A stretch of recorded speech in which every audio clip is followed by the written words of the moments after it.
Hello, everybody. It is December 3rd, 2025, here in the United States of America. I do apologize for the audio. My microphone right here still is not working correctly, and for some reason is only recording in stereo. No matter what I do, no matter what settings I change, for some reason this will not record in anything but mono. I do have a Scarlett interface with the microphone. The microphone's actually pretty decent. It sounds good. But until I can get this thing to record in stereo, and if anyone has any suggestions on how to fix this, I've tried everything. For some reason, I don't know if I'm just not tech savvy enough or what, or just missing something. If you have any suggestions, please leave a comment in the comment section and let me know how to fix this dang thing. But until then, I have to use my webcam microphone, so it's not the best, and the sound level is a little lower than I'd like, and there's probably some background noise, so bear with me. I really hope I get this resolved soon, and if this thing is just not going to work correctly, then I'm going to have to get another interface with another microphone. But anyways, what I wanted to talk about tonight, and I had a topic that I kind of threw out because I thought this was more interesting, but I don't have notes or anything, so I'm just going to kind of go off the cuff, is this tendency of Americans to become rootless economic migrants within their own country, and how this is, I think, really gotten worse since the 60s. I think it really started with the boomer generation and has worked its way through the generations that followed after, to the point where we're not really attached to the land we're from, to what our ancestors built, to what our families left us, to our communities we grew up in. And I think we've become, I think our communities, to many, and not all Americans, but to many Americans now, our communities have become our living rooms, our tablets, our phones, what we can buy offline. It's not our neighbors. It's not the town square. It's not, the people we meet when we go to the store. It's not the people down at the bar or the pub. It's something that's very detached and decentralized, to where it doesn't really matter where you live at. You could live in some suburban hellscape, and your community is just within the four walls of your house.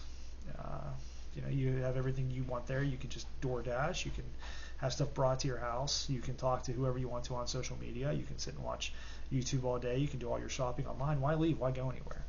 And I think that has become very destructive to our social cohesion, the state of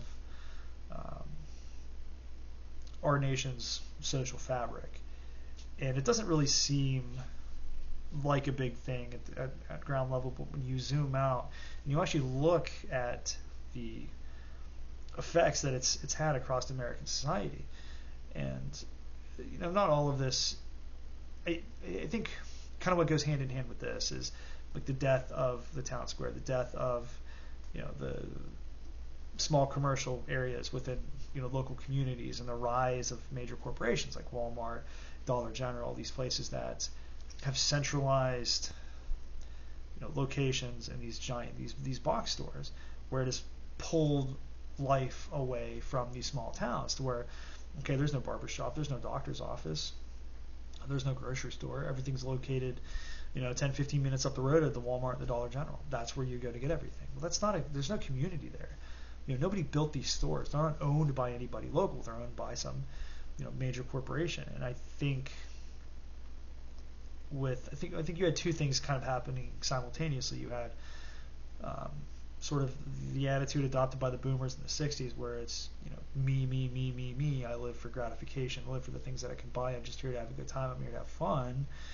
Going to church doesn't matter. My community doesn't matter. It's me that matters. Like, you have that attitude sort of becoming prevalent. At the same time, you have large major corporations buying up land within the vicinity of local communities to centralize everything in their location, so they can reap the rewards and reap the profits, and make money from it, to the detriment of the social cohesion within the local community. So I think these two things kind of happen at the same time. So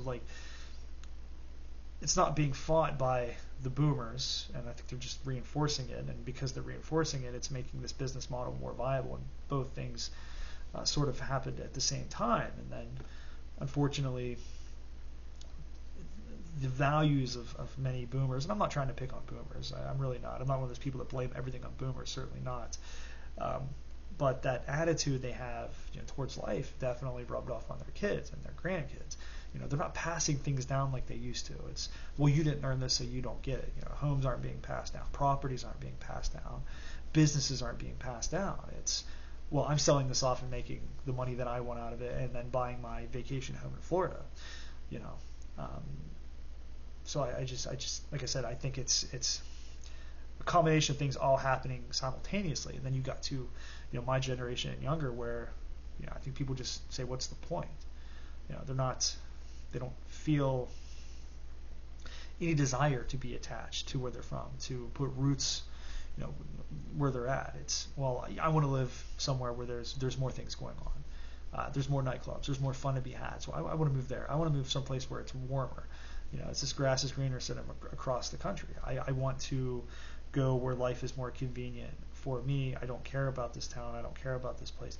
I just want to go. And you see this a lot on social media. I'm from an area where there's a lot of old coal mining towns and old mill towns where people that move away get on social media and they say some very unkind things about where they're from. They talk about how it's a dump, it's crap, it's awful, there's no love and no real attachment to those communities because they've never formed bonds within those communities, because how their parents and grandparents raised them was very, I'd say, insulated away from all of that, to where there is no real attachment on it, and the real attachment is to gratification and fulfilling personal desire. That's where meaning is derived from, but that doesn't actually bring you any meaning at all. And I think this has happened at a pretty large scale across the country.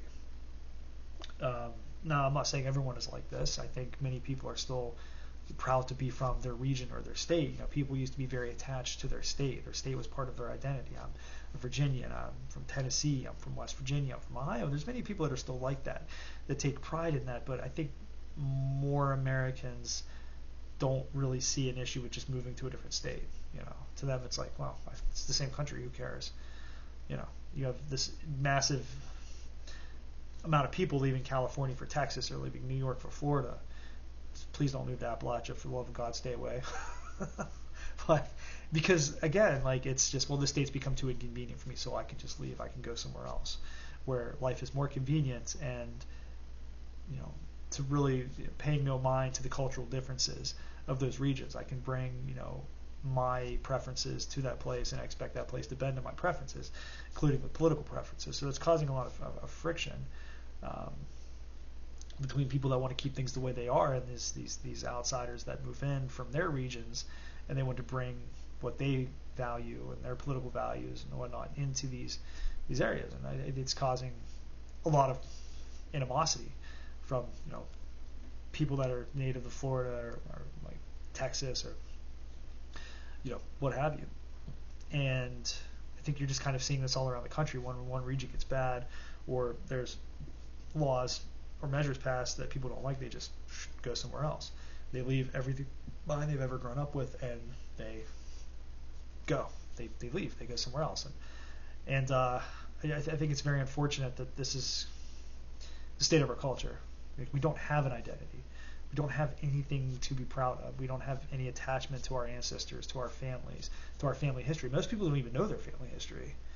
There's no family coat of arms. There's no family heirloom. None of that, because none of that matters anymore. That's not a game I can download from Xbox. That's not like the next season pass for Call of Duty. That's not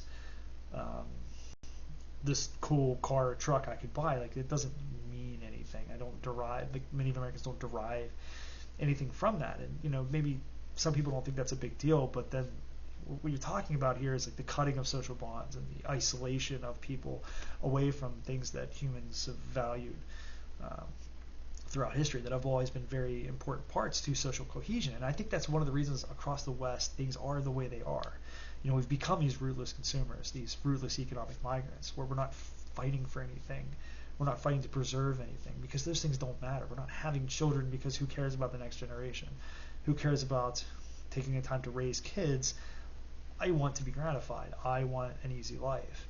I want to consume. I want to move around at will. And I think it's been disastrous for us. I think this is kind of part of what happens when your culture starts to become overly nihilistic, to move away from things that have always been traditionally valued by human beings and more towards this being a member of this like hyper individualized cosmopolitan giant shopping mall.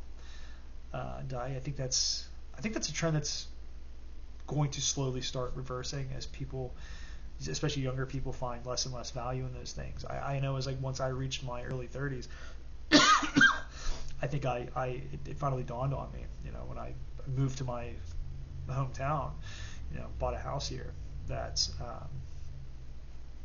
there's value living here. I love this place. I don't want to leave. This is where I grew up. Leela, quit scratching the couch. It's not a crap. Leela, it's not a scratching post. This cat. Leela, lose weight. Yeah. Sorry. Anywho, where was I? Yeah. I just think it's kind of part of that descent into nihilism and meaninglessness across Western society. And I'm not the only person to talk about this. I'm sure people have seen plenty of YouTube videos talking about this very thing, but